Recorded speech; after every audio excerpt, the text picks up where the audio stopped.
यह dictation 5 second बाद start होगी, तब तक आप रेडी रहें।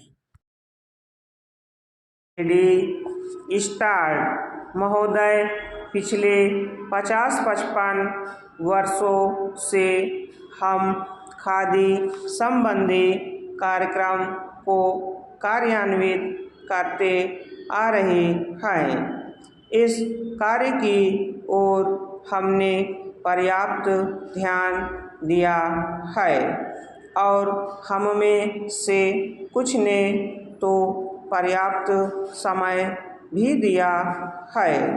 सबसे बड़ी कठिनाई मिल के बने कपड़े से प्रतियोगिता की है। एक और कठिनाई यह भी है कि सदा इतनी खादी उपलब्ध नहीं होती जितनी कि उसकी मांग रहती है। खादी का आर्थिक आधार भारतीय जीवन संबंधी कुछ मौलिक तथ्य है। हमारा देश कृषि प्रधान देश है, जहां अधिकांश लोग किसी न किसी रूप में खेती बाड़ी से अपना निर्वाह करते हैं। यदि आप एक किसान के जीवन पर दृष्टि डालें तो आप यह देखिएगा कि उसका खेत बड़ा हो या छोटा, वह और उसका परिवार वर्ष भर बराबर खेती के काम में ही व्यस्त नहीं रह सकता। उसे काफ़ी समय बेकार रहना होता है।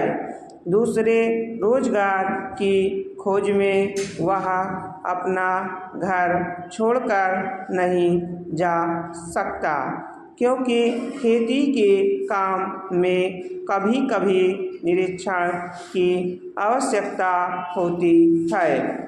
यदि बेकारी का वह सब समय जब किसान व्यस्त नहीं होता खादी तैयार करने के काम में लगाया जाए तो देश भर की आवश्यकता के अनुसार खादी मिल सकती है।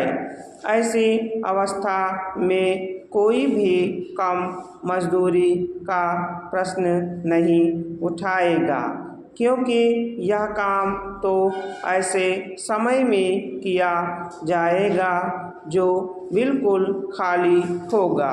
उस खाली समय में किसान कुछ ना कुछ कमाएगा ही, और वह कमाई ऐसी भी नहीं कि उसका कुछ भी मूल्य ना हो।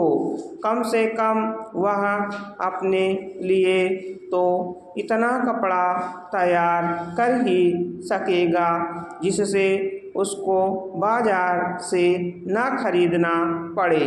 मैं आपको अपने निजी अनुभव से बता सकता हूँ कि 1 घंटा प्रतिदिन काटने से हमें इतना कपड़ा मिल सकता है जितना कि एक औसत हिंदुस्तानी के लिए आवश्यक है, अर्थात 15 से 20 गज कपड़ा प्रति व्यक्ति। इस दृष्टिकोण से देखा जाए तो सस्ते महंगे कपड़े का प्रश्न ही नहीं उठता, क्योंकि खादी खाली समय में किए परिश्रम से प्राप्त हो जाएगी। खादी के संबंध में एक आधारभूत तथ्य है। हम जानते हैं कि आदमी सदा काम नहीं करना चाहता, कभी कभी उसे खाली बैठे रहना ही अच्छा लगता है। परंतु इन सब कठिनाइयों के अतिरिक्त मैं सोचता हूँ कि खादी का प्रचार और विस्तार असंभव नहीं है। अतीत में गांधी जी ने खादी आंदोलन आरंभ किया। स्टॉप।